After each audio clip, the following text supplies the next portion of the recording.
देखिए, अगर दो शरीर रगड़ खा रहे हैं तो सिर्फ चमड़ी छूती है, ठीक है। मैं लोगों के साथ उस तरह के रिश्ते रखता हूँ जिनमें मेरी जीवन ऊर्जा उनकी जीवन ऊर्जा के साथ स्पंदित होती है। जिन पौधों में बहुत जल्दी फल आ जाते हैं वे कभी भरे पूरे पेड़ नहीं बन पाते।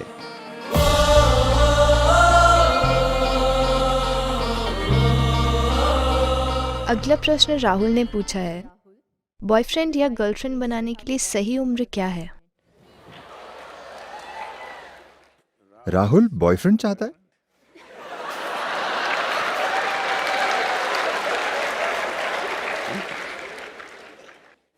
It's legal. ये कानूनी है।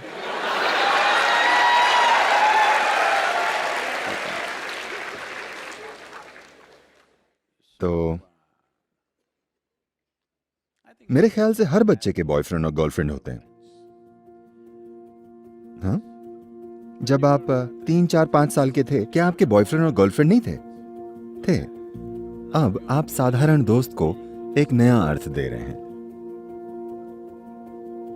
देखिए, दोस्त का मतलब ये नहीं है कि उनके साथ शारीरिक संबंध होने जरूरी हैं। हेलो, ये चीज आपने उन समाजों से सीखी है जहां शरीर सब कुछ होता है। देखिए, ऐसा क्यों है कि आज ऐसी स्थिति हो गई है? ऐसा सिर्फ अमेरिका में था, मगर आज ये हर जगह है। अगर आप रिश्ता शब्द कहते हैं तो लोग सोचते हैं कि ये शरीर से जुड़ा रिश्ता है। क्या अभी आपके साथ मेरा रिश्ता नहीं है? क्या अपने माता पिता, अपने दोस्तों, अपने शिक्षकों के साथ आपका रिश्ता नहीं है? आपका रिश्ता नहीं है? हेलो, हाँ, मगर आप कह नहीं सकते। अगर आप कहेंगे मेरा अपने टीचर से रिश्ता है, वे सोचेंगे ओह तुम अपने टीचर के साथ कुछ हैंकी पैंकी कर रहे हो। आप ऐसे क्यों बन गए हैं? देखिए, समस्या सिर्फ ये है, आपके हार्मोन्स ने आपकी समझदारी चुरा ली है। अगर मैं कहूं आप मेरी दोस्त हो तो मतलब क्या मुझे आपके शरीर से खेलना जरूरी है? क्या ये जरूरी है? हेलो, क्या हम दोस्त नहीं हो सकते? आप गर्ल हैं और मेरी फ्रेंड हैं, पर मैं ये कह नहीं सकता कि आप मेरी गर्लफ्रेंड हैं क्योंकि उसे गलत समझा जाएगा। ऐसा इसलिए हुआ है क्योंकि हम शारीरिक आधार वाले संबंधों को बहुत अधिक महत्व दे रहे हैं। आपको समझना चाहिए कि शारीरिक संबंधों से गहरे संबंध भी होते हैं। You can hold such profound relationships with people without your body being involved in it. आप शरीर से जुड़े बिना लोगों के साथ बहुत गहरे रिश्ते निभा सकते हैं। संभव है कि नहीं? तो किसी के लिए शरीर पर आधारित संबंध बनाना जरूरी हो सकता है, वो ठीक है, वो उनकी मर्जी है, लेकिन ये सीमित रूप में ही संभव है। मगर दोस्ती और रिश्ते बहुत से लोगों के साथ कई स्तरों पर संभव है। संभव है या नहीं? आप एक साथ हजारों लोगों के साथ गहरे रिश्ते रख सकते हैं। मेरे बहुत गहरे रिश्ते हैं। जिस तरह मैं अभी यहां बैठा हूं, मैं इसे आपके साथ एक गहरा रिश्ता मानता हूं। लेकिन अगर मैंने रिश्ता शब्द इस्तेमाल किया तो लोग सोचेंगे कि दो शरीर रगड़ खा रहे होंगे। देखिए, अगर दो शरीर रगड़ खा रहे हैं तो सिर्फ चमड़ी छूती है, ठीक है। चमड़ी आपकी सबसे बाहरी परत है। वो रिश्ता गहरा कैसे हुआ? मैं उसे गहरा नहीं मानता।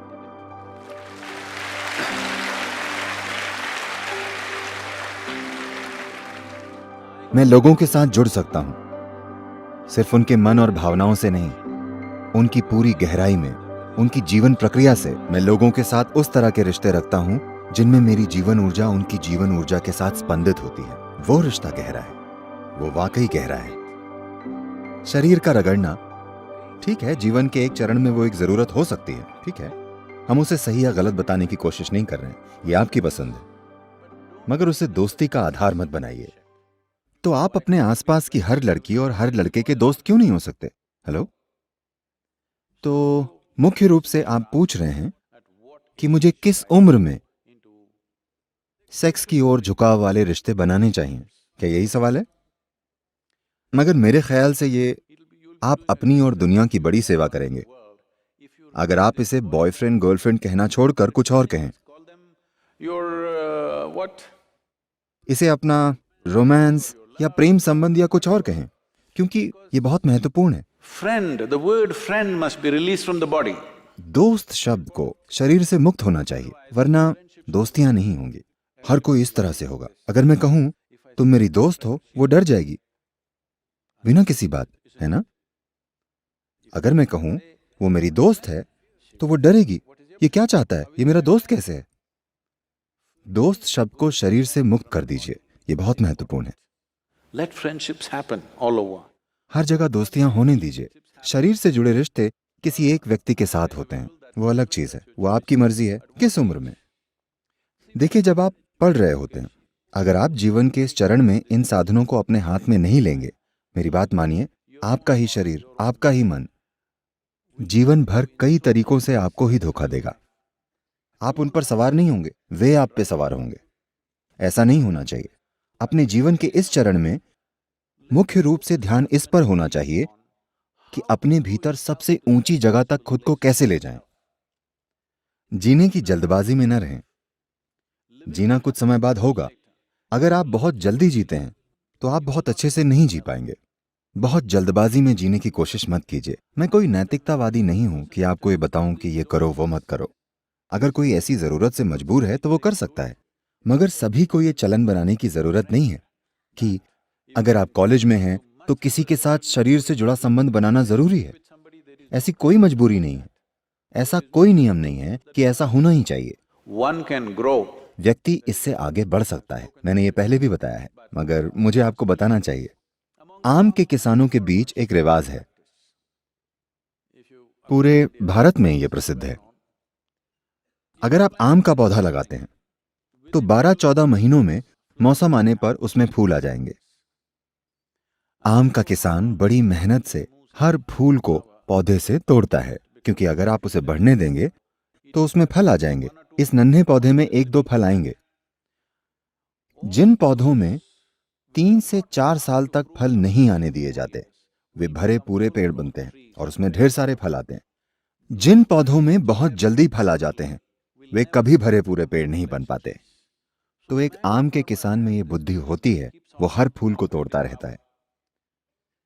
इसी तरह इंसान को भी जीने की हड़बड़ी में नहीं होना चाहिए। महत्वपूर्ण यह है कि जीने की कोशिश करने से पहले आप इतनी ऊंची जगह पर हों कि जीवन आपके लिए अच्छे से चले। अगर आप जल्दी जीने लगते हैं तो यह जीवन आपके लिए एक मुश्किल काम हो सकता है और कल बहुत सी उथल पुथल होगी। देखिए, अगर आप पश्चिमी विश्वविद्यालयों में जाएं, इसी सप्ताह मैं रॉस बिजनेस स्कूल में था। मैं रॉस बिजनेस स्कूल फिर हार्वर्ड बिजनेस स्कूल में था।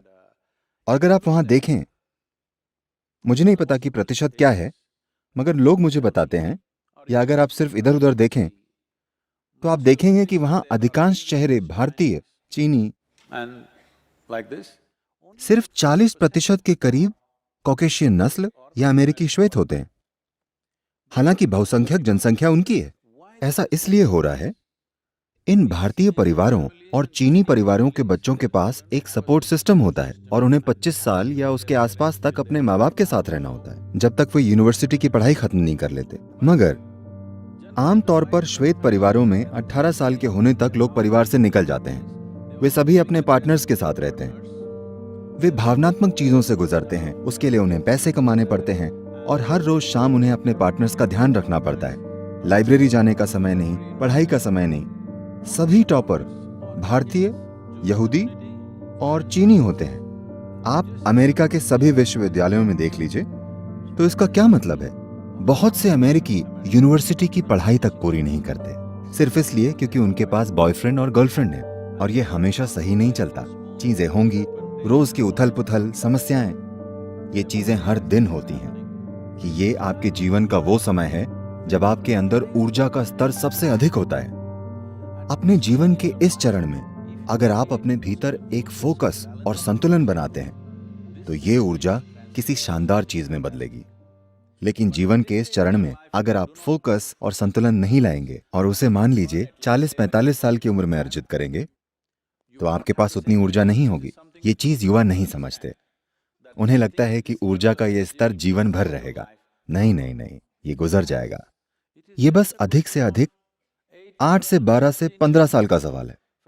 14 से 30 साल की उम्र के होने तक ऊर्जा बढ़ती है। इस समय तक अगर आप सीख लें कि इसे कैसे संभालना है, अपने जीवन में संतुलन और फोकस कैसे रखना है, अगर आप अपने जीवन में फोकस लाते हैं तो ये जीवन अधिक ऊंचे स्तर पर काम करेगा। अगर आप ये चीजें नहीं लाते और आप जीने की जल्दबाजी में रहते हैं तो आप देखेंगे कि ये एक मुश्किल काम हो जाता है। ऐसा नहीं है कि आप नहीं कर पाएंगे, आप कर सकते हैं, मगर जीवन में बेकार के संघर्ष होंगे। तो ये व्यक्तिगत चुनाव है। अगर किसी में जबरदस्त मजबूरी है तो वे ऐसा कर सकते हैं। इसे ट्रेंड ना बनाएं कि अगर आप कॉलेज में हैं तो आपको शरीर पर आधारित रिश्ते में होना ही चाहिए। ये जरूरी नहीं है।